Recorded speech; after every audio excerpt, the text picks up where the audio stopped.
निमंत्रण और आमंत्रण में अंतर होता है सर। निमंत्रण का मतलब होता है कि मैं आपको लेने के लिए आया हूँ, आप चलिए। अगर आप नहीं जाते हैं तो मेरा जग अधूरा रह जाएगा। और आमंत्रण का मतलब ये होता है सर कि मैंने किसी के द्वारा न्योता आपको पिठवा दिया हूँ। अगर आपके पास समय है तो आप आ जाइएगा, अगर नहीं भी आइएगा तो मेरे जग में ज्यादा कोई प्रभाव पड़ने वाला है नहीं, क्योंकि आप जैसा यहाँ बहुत है। इसलिए मैं कहना चाहता हूँ सर कि अगली बार से कोई शादी का कार्ड या किसी भी प्रकार का कार्ड भेजे तो सबसे पहले हम लोग को ये देखना है कि उस पे निमंत्रण लिखा हुआ है कि आमंत्रण।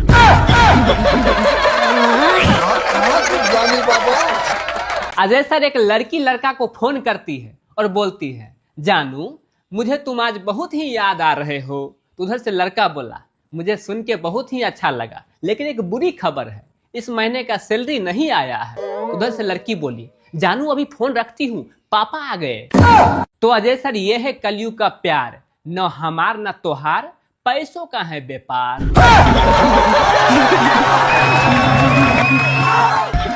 समझ रहे हो ना? अजय सर, एक गर्लफ्रेंड बॉयफ्रेंड में ब्रेकअप हो गया तो गुस्से से गर्लफ्रेंड बोली, तूने मेरा दिल तोड़ा है, तुझे कभी खुशी नहीं मिलेगी। तो बॉयफ्रेंड बोला, मुझे खुशी की क्या जरूरत है, पूजा है ना।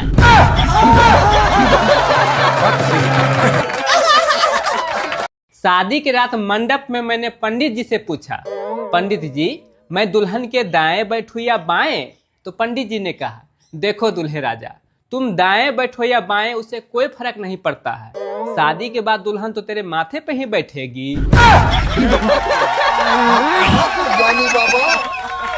कपिल सर, बिल्कुल सही हुआ, ये सत्य भी हुआ। बाद में शादी के बाद मेरी पत्नी आती है मुझसे रोज खाने के लिए बोलने के लिए, ए जी चलिए ना खाना खा लीजिए ना, दाल भात बना है। तो मैं कहा, डार्लिंग रहने दो, मुझे पता है क्योंकि मैंने ही बनाया है।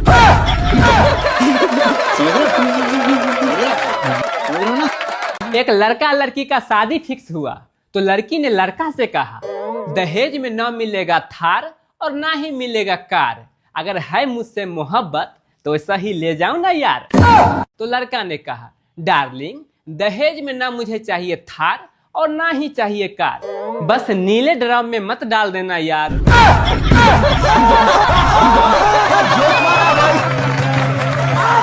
गोविंदा सर, पड़ोस के एक भाभी ने आज मुझसे एक बात बोली, देवर जी तुम मेरे बहन से प्यार कर लो ना।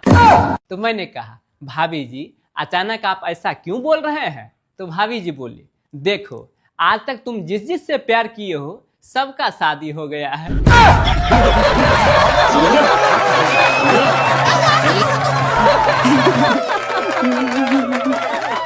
कपिल सर, आपसे मेरा एक छोटी सी प्रश्न है, क्या भलाई को पता है कि अब भलाई का जमाना नहीं रहा?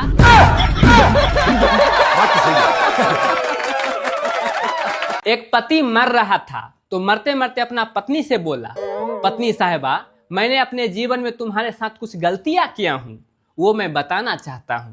तो पत्नी बोली, ठीक है बोलिए। तो पति बोले, देखो आज तक मैंने जितना भी ज्वेलरी था, तुम्हारे कान वाला नाक वाला सब मैंने ही चुराया था। इतना ही नहीं, तुम बटुए में जितने भी पैसा जमा की थी सब लेके मैंने ही दारू पी गया था। तो पत्नी बोली, कोई बात नहीं है, मैंने भी एक छोटा सा गलती की हूँ, वो भी बता ही देती हूँ। तो पति बोले, ठीक है बोल लो। तो पत्नी बोली, आपके खाने में मैंने ही जहर मिलाया था। पता है कपिल सर, बेचारा पति जहर से नहीं हार्ट अटैक से मर गया।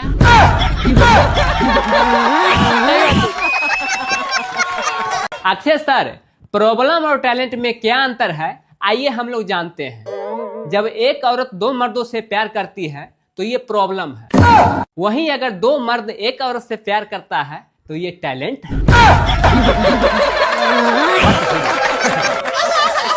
नई नई शादी होते ही पत्नी घर पे आई तो मुझसे बोली, पति देव आप मुझे बाद में छोड़ तो नहीं दोगे? तो मैंने कहा, अरे पगली मैंने तो उसे भी नहीं छोड़ा जिसे 2 बच्चे हो गए हैं। आप कहाँ के ज्ञानी बाबा?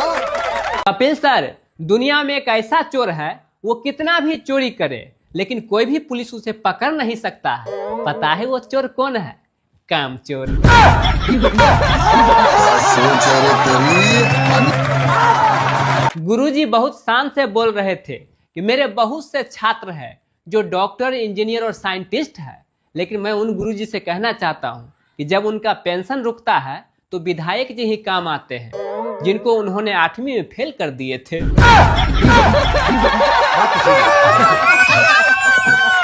अच्छा पत्नी पाने के लिए हर युग में प्रतियोगिता होते रहा है। जैसे त्रेता युग में धनुष तोड़ना पड़ा था, द्वापर युग में मछली की आंख पे निशाना लगाना पड़ा था, और अपने युग में परीक्षा पास करना पड़ता है एसएससी का।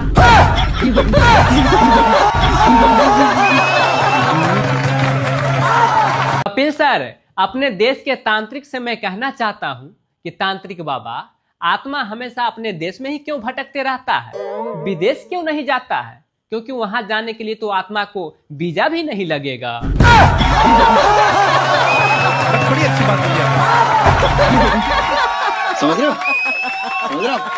समझ रहे हो? दो डॉक्टर साहब सुबह सुबह मॉर्निंग वॉक कर रहे थे, तो एक आदमी उधर से लंगड़ाते हुए चल रहा था। तो पहला डॉक्टर बोला, लगता है इसे टखने की हड्डी टूट चुका है। दूसरा बोला, नहीं नहीं, लगता है इसे पैर की हड्डी टूट चुका है। दोनों में बहस हो गया, तो बोला चलो चलकर ही देखते हैं। जब उस व्यक्ति के पास गया तो पता चला वो इसलिए लंगड़ा रहा था क्योंकि उसका चप्पल टूटा हुआ था।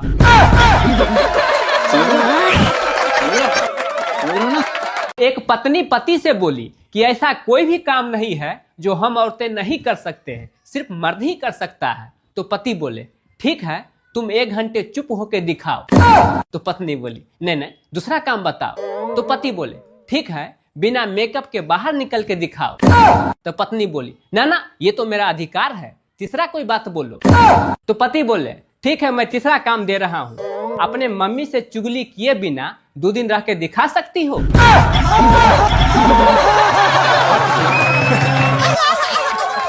एक आदमी मरने के बाद स्वर्ग गया, तो भगवान ने बोले, स्वर्ग में आपका स्वागत है, आशा है कि आप नीचे अच्छे से जीवन बिताए होइएगा।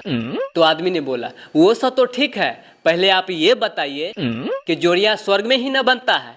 तो भगवान ने बोले, हाँ, पर क्यों? तो आदमी ने बोला, आपका टीम एक भी काम सही से नहीं करता है। तो भगवान ने बोले, अरे क्यों नाराज हो, क्या गलती हुई? तो आदमी ने बोला, आपको पता नहीं है, मेरी बीवी के दिमाग का एक स्क्रू ढीला रह गया था। क्या सोच रे तेरी। मानना पड़ेगा।